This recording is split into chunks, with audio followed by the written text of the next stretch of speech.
Hello, everyone, and welcome to another episode of the All Words Are Free podcast. So, quick life update. I'm back in Oxford, which is nice. It's nice to be back after a really good break over Christmas. It's been restful, which has been really nice. It's exactly what I needed. You didn't have to be anywhere in particular or anything like that, so that was really nice. It's also very cool to have my new setup here, where it's kind of going to be based.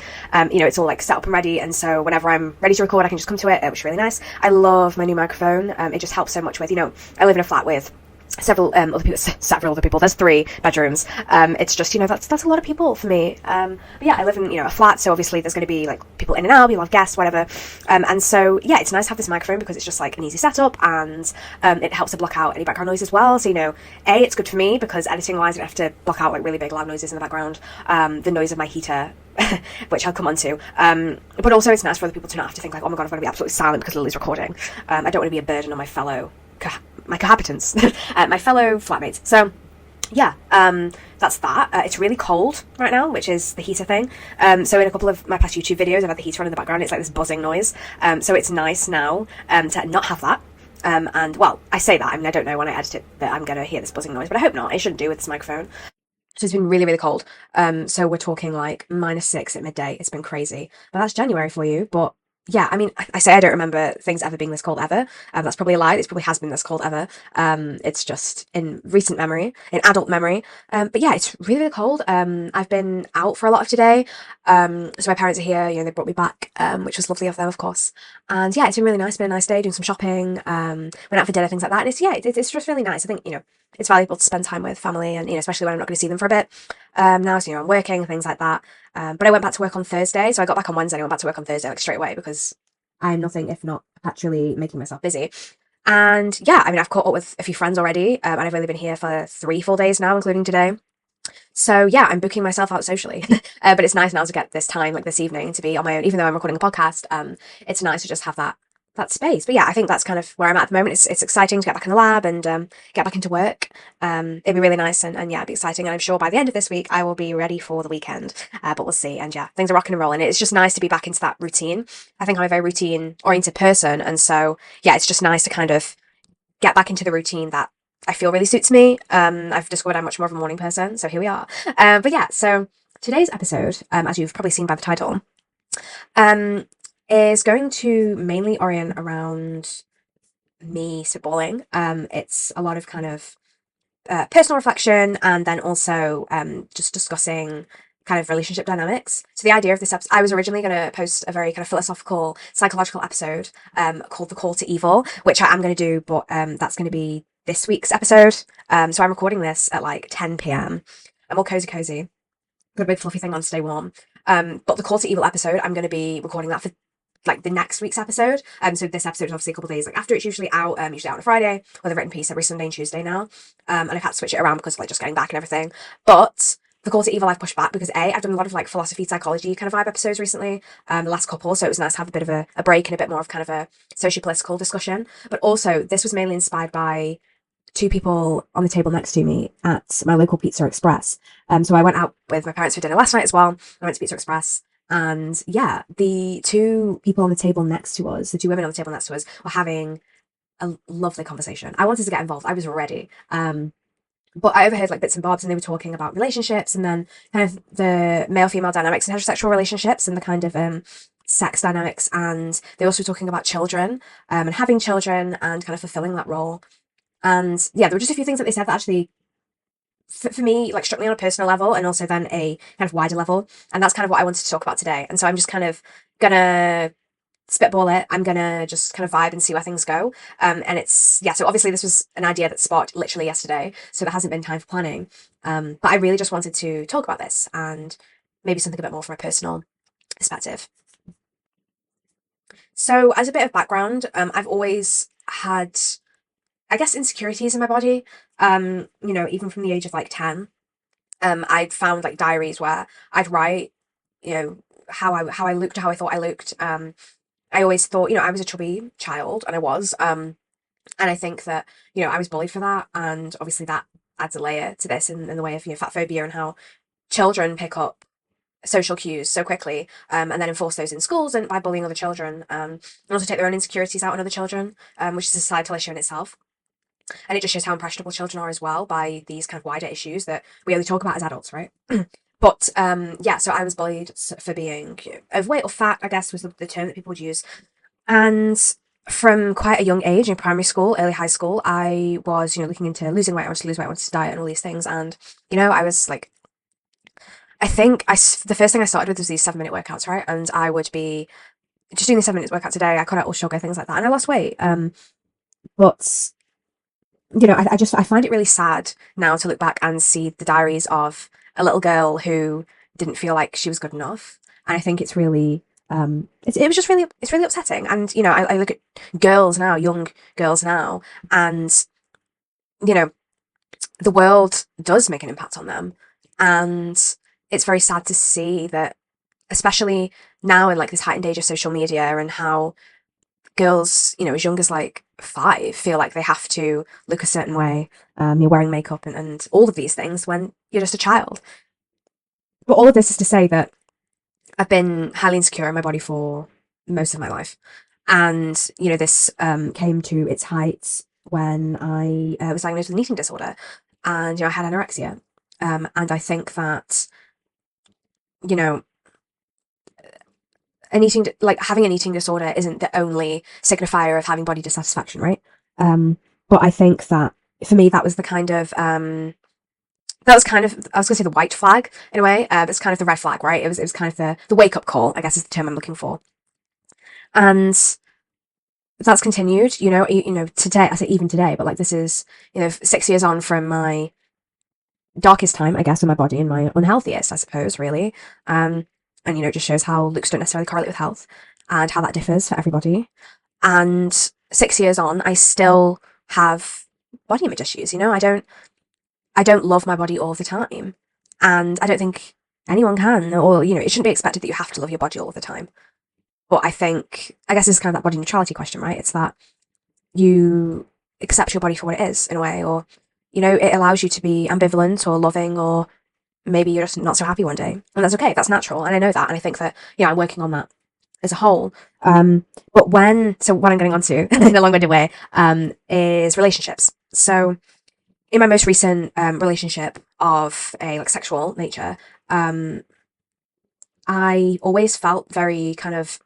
I've always had a thing about my stomach, so like my limbs, my legs. Like I've always liked my legs, just because I guess as a dancer, so I guess my legs are quite muscular. So I always like my legs, my arms, like anything is fine. But I was always, and I'm still insecure about how my stomach looks. And I think that's human nature, kind of. You always highlight or see the worst parts of yourself, what you deem as to be the worst parts, and so all of the good things become almost nothing or meaningless under these things that you deem bad about yourself. And so I always, focused on like my stomach and how that looked. And so I think when you're in the situation where you're revealing all, right, in the case of your sex or whatever, I'd always feel very, or whatever, I'd always feel very insecure. I didn't want to take a t-shirt off or anything because I just felt so insecure about how I looked. And this is kind of the point that I wanted to talk about today, and this was the big kind of inspiration for this episode, maybe a mini-sode. But that in that way, that almost impaired my ability to be intimate because I felt so. I just wanted to hide. I didn't want to reveal that because it was kind of my secret. How my stomach looked was my secret. Nobody else knew how my stomach looked, and I knew I wasn't happy with how it looked, and I probably never will be because that's the nature of the beast in some ways. And when you're in that intimate setting, somebody may read that as you not wanting to be intimate with them, or they read it as you don't trust them or something, or you don't love them enough, or I don't know. But it makes relationships difficult. But these two people in Pizza Express were talking about this and saying that I can't fully describe it, but it's like you want to be fully open with somebody and fully there and fully available, but there's just this huge barrier in the way because you feel so insecure about how you look. I know somebody can say till the cows come home that they don't care, but it matters. And in another layer, I found that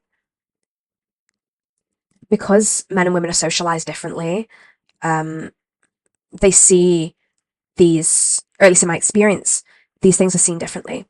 So a typical male, per se, would not understand why a woman is so insecure about a certain thing. Or at least this is, like I say, in my experience. I know plenty of men who may be insecure about how they look or are very understanding. But I think because people are socialized differently, we're socialized to focus on different parts of ourselves as good or bad, right? So for men, you're supposed to look muscular or whatever, like they are in films, and your gym, etc., etc., and that's what's expected of you. But I also think that the aesthetic pressure on women is to a larger degree. And I think that there's this idea of perfection for women and this rigid body type, as there is for men in that way. But for women, I feel much more narrow. And one cannot know how it feels to be in a certain position until they have been or are there themselves. And in my own experience, my boyfriend at the time of this relationship that I'm talking about now, he just didn't understand, or I felt he didn't understand where I was coming from. So I'd feel big, and this isn't saying that I was big or am big or anything like that. It was just that I would feel wrong. I would feel not perfect. I don't know, in my stomach specifically. And I would say, something along the lines of like, I feel fat or I feel bloated, or I always said bloated. But again, if that's another layer of insecurity, right? Because saying I feel bloated is like kind of me trying to reassure myself that it's just air, right?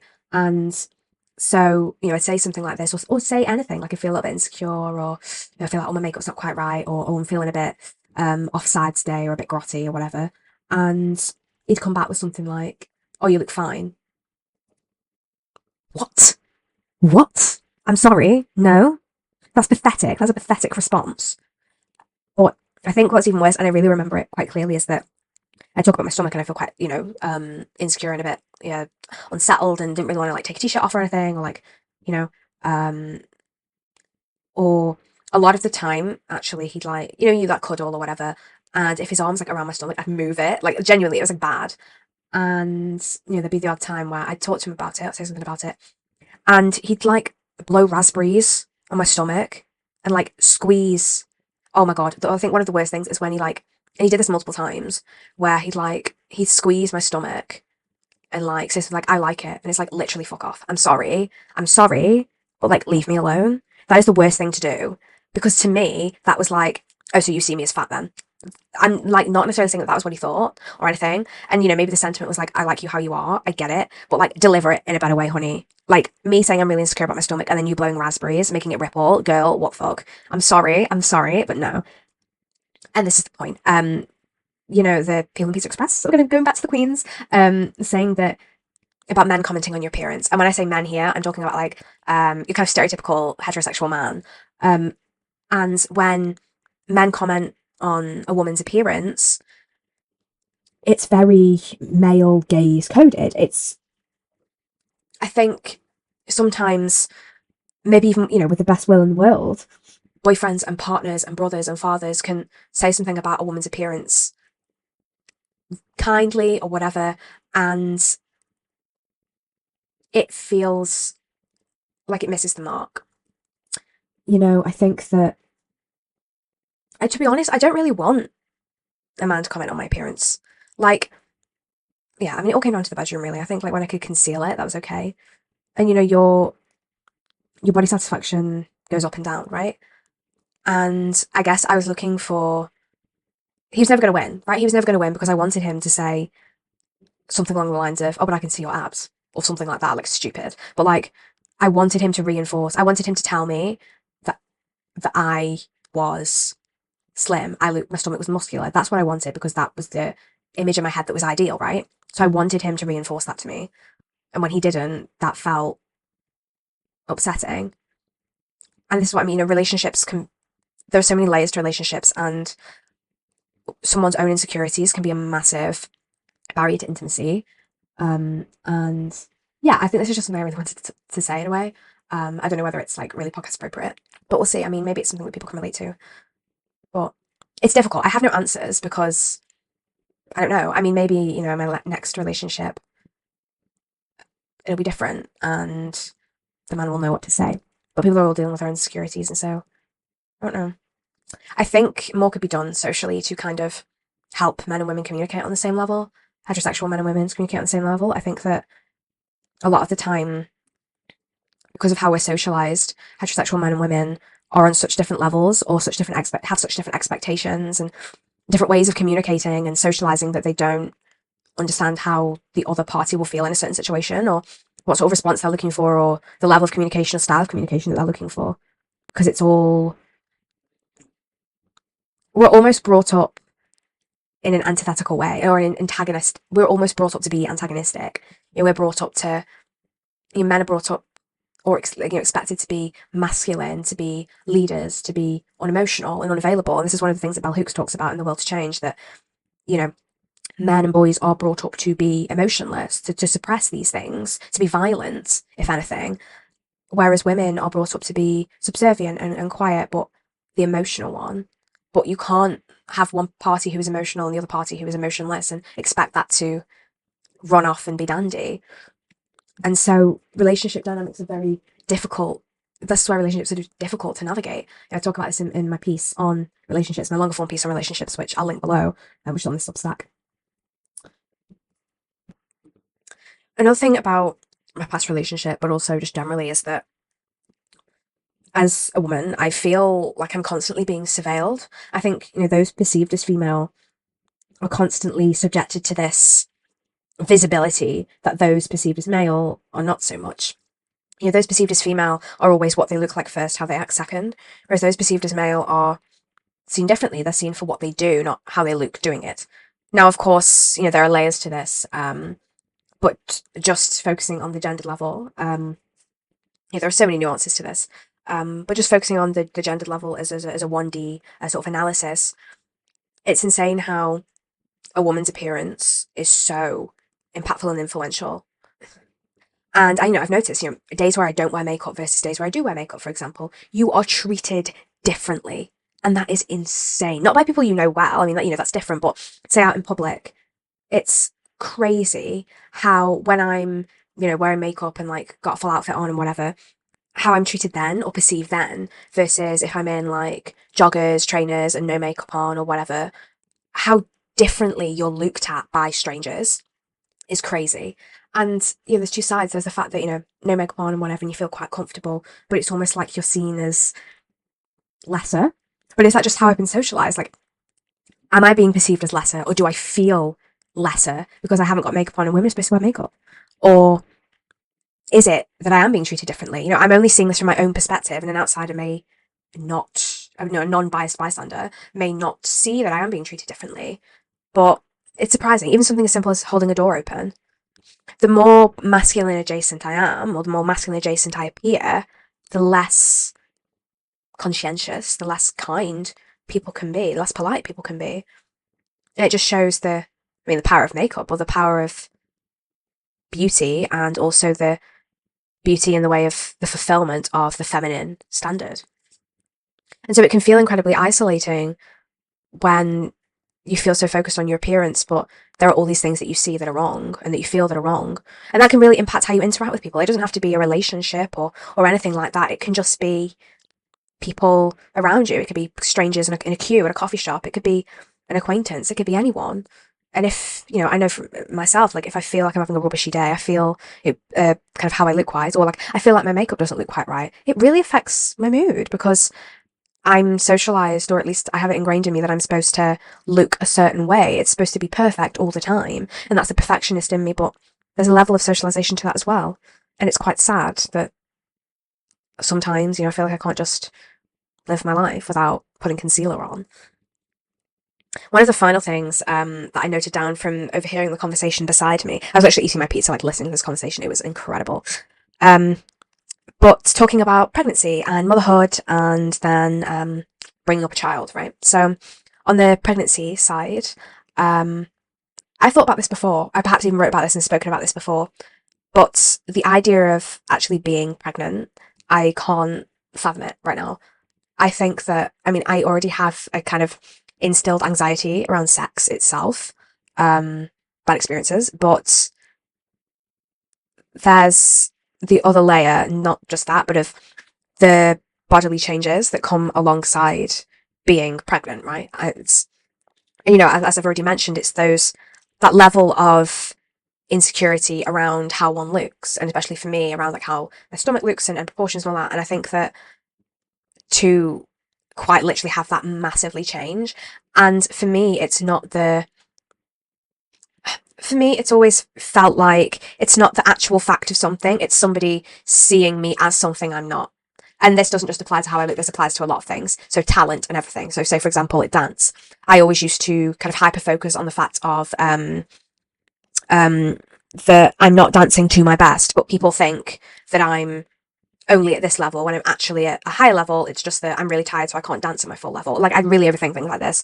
And similar with acting, same with exams and literally everything. The only thing I've ever felt secure in is writing, really. And so it's the same in the way of, when you just start showing, so you have that tiny little kind of bump and whatever, which is obviously normal, very normal. But for me, the anxiety there is, oh, people are just going to think I've put weight on. Like, well, people are just going to think I'm not flat stomached anymore. And it's like, really, really, and it's silly when I say it out loud, or it sounds silly when I say it out loud, but I can't describe like how that makes me go, ooh, I don't want to do that. And in a similar way, when you're actually like fully pregnant, I mean, first off, like the backache, is it worth it? And the idea of like kind of nurturing that child and that connection that it forms with the child feels like such a beautiful thing. It really does. But in the same way, the idea of giving birth is terrifying. I think it is for many women, but the idea of having given birth and then having the postpartum body and trying to get that back to how it was before, that absolutely terrifies me. First off, normalize the postpartum body, please, because there's too many, things out there about snapping back. And I think that that's terrible. New mothers go through so much. I mean, life changes personally, well, the beginning of caring for their child, their own health. There's so much going on mentally and physically and everything, socially, everywhere. And then there are people saying, oh yeah, but when are you going to snap back? I'm sorry, it's ridiculous to put that pressure on women, especially new mothers. And yet still, this is one of the things that is putting me off having children, because I don't want to, well, it's to be fair, I think for myself, it's not the idea of like having to snap back. It's more the idea of losing the body I've got. And I don't want to, I'm so afraid of losing a particular look, and I'm so scared of never being able to be slim. And I think there's so many kind of where mothers have said that I'd never, got my pre-baby body back or whatever.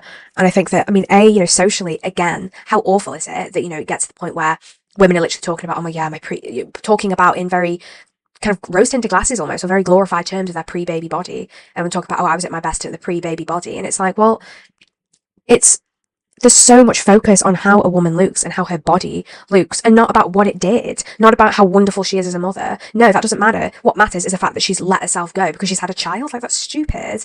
And still, for me, it terrifies me and makes me not, so that compounded with my anxiety, I guess you'd call it, and the nerves towards sex itself, and the kind of bad memories associated with that, and the entire thing just terrifies me. And so, right now, motherhood is like the last thing on my mind. And, nobody knows what's going to happen in the future. But I think it's important to share these opinions. There's so many people socialised as female out there and who don't want children. And why should that not be okay? I think, right now I can't imagine myself with a child. And I'm a very kind of independent solo flyer. And I don't know really what's going to happen in the future. And nobody does. But I don't know. Another thing that they mentioned at the Pizza Express table is she said, like, oh, if I could have a child with a bestie, I would honestly, tell me about it. Now, I've had like a bad experience in relationships, so that shades this, obviously, and I have a very kind of blunt sense of humour. So, as I say some of these things, it's coming from like a light place. It just sounds like a statement. I apologise in advance. I'm from the north. But honestly, that sounds like a dream. Like, the complications that come along with a relationship and the whole sex thing, like, forget sex, forget kissing, whatever. I don't want any of that. What I want is a best friend.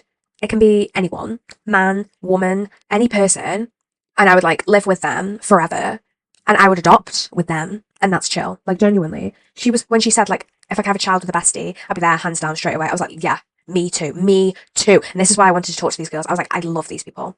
And they were just talking about like the relationships and the difficulty of like getting through to men, and how it seems like the freaking encryption factor, whatever the hell it's called, that's not right. But some sort of like deep cipher, like freaking Enigma code, trying to negotiate relationships. And like I said, my experience perhaps isn't the best. I came from a narcissistic abuse environment, and I think that, God, that's the first time I've actually said that in like a public setting. And I think that it was a bad environment to be in, and so that shades my current opinions. I haven't been with a man that I felt truly comfortable around yet, but who I do feel truly comfortable around is my best friends, my friends. And I think that, yeah, right now, if I could live with my friends for the rest of my life and like genuinely adopt a dog, a child, a cat, a hamster, I'm there, I'm living, carry on doing this the rest of my life. Hello, I would be having a great time. But you never know where life's going to take you. And so after 40 minutes of this general tirade, where I went all over the place, talked about some personal things, but also kind of touched on a few things, all inspired by pizza, I think I'm going to end there. There's not really much else to say. I think that, okay, so Luke, I had white wine and it went straight to my head. I feel like I'm not really been fully with it right now. I've gone really tired. It is literally 10:30 on a Saturday night. Why am I doing this right now? Because I'm restless and I feel like it needed doing. So I was going to do it no matter what. But here we are. Yeah, I hope you enjoyed this episode. It's quite dark, so there'll probably be a lot of trigger warnings. But I don't know. I hope that somebody can relate to something I've said in this. Yeah, I think, as Bell Hooks says, it's about conversation. It's about breaking down this idea that men have to be violent and emotionless to be valuable. And we need to work on our heterosexual relationship dynamics, because at the moment, at least for me, it ain't working. Yeah, I think it's about people being more sensitive to others and about breaking down social stigma around how people look in any which way. But linking to that, my next written piece is going to be a little bit of a longer one. And I'm jumping on the bandwagon, but from a unique perspective, talking about the body discourse around Wicked, the film. And yeah, I kind of, in this written piece that I've begun, but I haven't quite finished, I'm polishing it off. I use that kind of Wicked discussion as a springboard to talk about Hollywood and society as a whole. I've been really into this one, and I think that I didn't want to focus on Cynthia Erivo and Ariana Grande themselves. I wanted to just talk about this issue as a whole. So that's to come later in the week. And I think, as I mentioned in here, I have personal experience of an eating disorder. And so I think that it's important to hear these voices as well in this sort of conversation. But I also didn't want to add to the clamour, because those ladies don't deserve that. But anyway, that is it from me for today. I hope you enjoyed it. I hope when I'm editing this, it sounds okay and doesn't just sound like a load of rubbish and me trying my damned hardest to make any sense. My brain is like halfway not there right now. It's very Bon Jovi. But yes, I hope you have a wonderful rest of the week. And please let me know what you think. If you have anything to add to this kind of conversation, I think this is definitely a really good conversational topic. So yeah, maybe I should have had a guest. Who knows? We'll see. But yes, I hope you enjoyed it. Please subscribe if you liked this episode or like any other episodes. We're going to be back to video episodes from next week because I'm back in Oxford, so I've got my set. And yeah, exciting stuff upcoming. I will be with you soon. I always do this. I'm like, I will hear you. Don't know. I will speak to you soon. Have a wonderful week, and let's keep talking.